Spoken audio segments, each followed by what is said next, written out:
Boa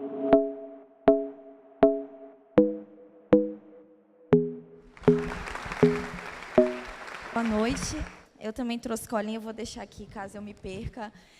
Eu me chamo Regiane e eu faço parte do coletivo Nós Mulheres da Periferia. E a primeira coisa que eu queria era apresentar para vocês a Dona Carolina. Essa mulher linda que está aqui, ela é uma senhora era uma senhora de 93 anos que morava na Jova Rural, que é um bairro da periferia, do extremo da periferia da Zona Norte de São Paulo. A Dona Carolina, ela nasceu no interior de São Paulo, numa cidade chamada Piracicaba. E a Dona Carolina contou para a gente que lá em Piracicaba tinha um jardim, quando ela era jovem, que os pretos tinham que passar por fora. Só os brancos podiam pisar no jardim. Tinha um cinema que era só para branco. Os pretos não podiam entrar nesse cinema. E aí ela também contou para a gente que, num dia, usando de muita ousadia, que era o que não lhe faltava, né, não faltava nada de ousadia para a Dona Carolina, ela vestiu um casaco de pele e foi bem preta e maravilhosa, entrou no cinema dos brancos e sentou. Aí, quando chegou na hora do intervalo do filme, os brancos, né, o pessoal levantou e falou que começou a olhar torto, assim, tipo, o que essa preta está fazendo aqui? Imagina isso na década de 40, no interior de São Paulo. E aí a Dona Carolina levantou e falou para eles, vem cá, eu estou cagada ou estou mijada? E aí, acho que eles devem ter ficado um tanto constrangidos. Mas o que importa é que Dona Carolina não ficou nem um pouco constrangida de ocupar aquele espaço. A Dona Carolina era uma mulher muito forte, muito inspiradora, e ela era altamente lúcida e consciente dos processos de racismo que ela viveu durante toda a vida. Seja no cinema de Piracicaba, seja nas relações de trabalho, sejam nos vizinhos que a tratavam como a macumbeira. Sabe, a Dona Carolina, eu posso dizer para vocês, ela era uma cientista da sua própria história, da sua própria realidade e de muitas outras mulheres que dividiam essa mesma experiência de vida, mulheres negras, pobres e periféricas. E assim, no dia 8 de março desse ano, a gente lançou um documentário que se chama Nós Carolinas.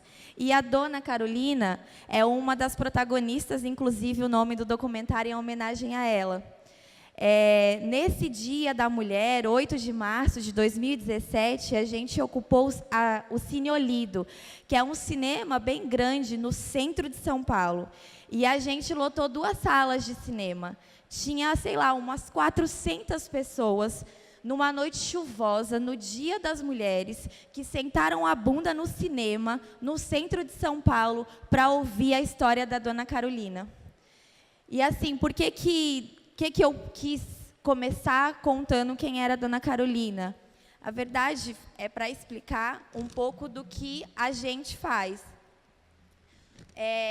Nós somos um grupo de jovens mulheres, jornalistas, que vivem em bairros da periferia de São Paulo. Cada uma aqui mora numa quebrada. Inclusive, a gente mora muito longe uma da outra.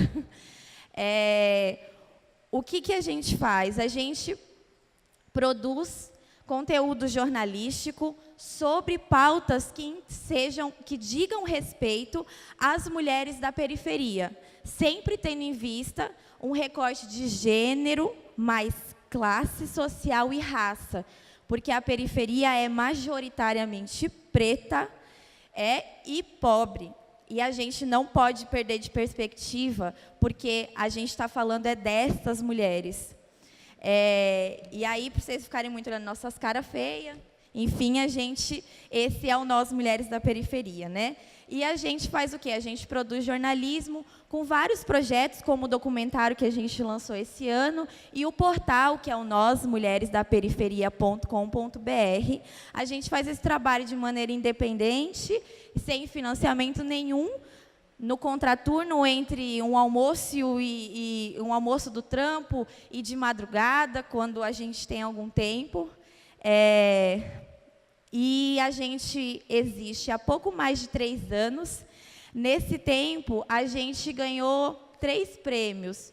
Um é o Mídia Livre, do MINC, e mais 2 da Prefeitura de São Paulo, que é o Almerinda Gama e o Antonieta Barros. Além disso, a gente foi vice, ou segundo lugar, não sei como foi, segundo lugar, no Prêmio Troféu Imprensa Mulher, esse ano.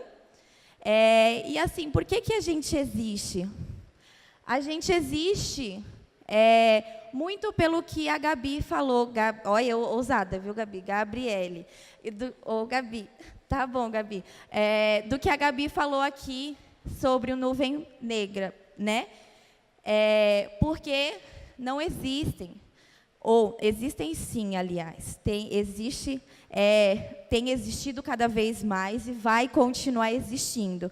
Mas as redações dos grandes veículos, elas são ocupadas majoritariamente por homens brancos, que são da elite, que não vivem em territórios periféricos. E o que isso implica? Isso implica que a cobertura desses territórios e sobre a realidade desses sujeitos, principalmente aqui no que diz respeito à história de mulheres negras, pobres, que vivem nas periferias, não seja feita de uma maneira qualificada, de uma maneira humanizada, né? Então, a gente sabe, aí outros projetos compartilham isso com a gente que vem da quebrada, que vem da periferia, seja do Rio de Janeiro, de São Paulo e de todas as outras periferias desse país, esses territórios que estão geograficamente à margem, eles ocupam na grande mídia sempre o lugar da subalternidade. É muito difícil que esses grandes veículos consigam tratar sobre os nossos territórios e as nossas experiências de vida de maneira que passe além dos estereótipos da miséria, da violência, da escassez, ou então de grandes histórias de meia dúzia de sujeitos que fizeram grandes coisas, ou do assistencialismo de fulano que foi lá, um ator bem famoso e fez uma coisa muito incrível na favela. Para além disso, fica difícil que esses grandes veículos façam esse movimento. Aliás, porque brancos, moradores de áreas nobres, não pegam um trem como a gente pega, pensando no território de São Paulo. É mais fácil pegar o telefone e ligar para a fonte. A fonte não é a vizinha dele como é a minha, como é a nossa. É mais fácil falar com a Dona Maria na hora que o barraco já desabou e perguntar para a Dona Maria: e aí, como é que a senhora se sente agora que alagou e o barraco caiu?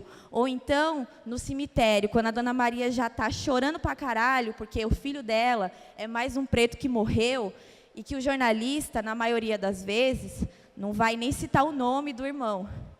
Então, a gente nasceu porque a gente acredita que esses grandes veículos, eles não têm a diversidade da qual a gente tanto fala, porque as nossas universidades não têm essa diversidade, porque esses territórios periféricos, eles são mais do que uma margem territorial, eles são margens e periferias simbólicas e sociais.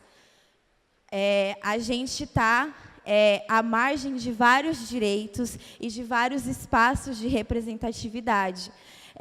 Só que, como nós, mulheres da periferia e tantos outros projetos, a gente já atravessou muitas pontes e a gente tem ocupado muitos lugares.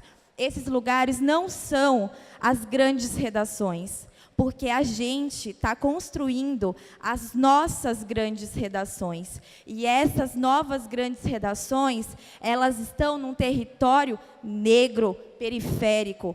E o bagulho é o seguinte: a gente já começou a atravessar essas pontes, a gente chegou na universidade, a gente chegou nesse palco, a gente vai continuar ocupando. Então, assim, a gente não... Assim, o bagulho não tem mais volta, sabe? O que nós, mulheres da periferia, faz e o que vários grupos têm feito, não tem mais volta. A gente vai continuar ocupando e tomando conta. E essa transformação vai ser preta, vai ser periférica. Obrigada, gente.